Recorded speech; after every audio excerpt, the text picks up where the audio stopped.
no es solo una carrera. El ambiente de expectación en la empresa, cuando ya está marcada la fecha en el calendario.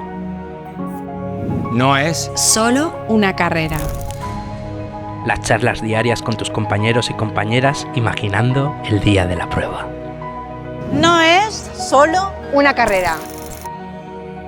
Las confidencias en los entrenamientos. No es Solo una carrera. Esas cosquillas en el estómago cuando el grupo se dirige a la salida. No es solo una carrera.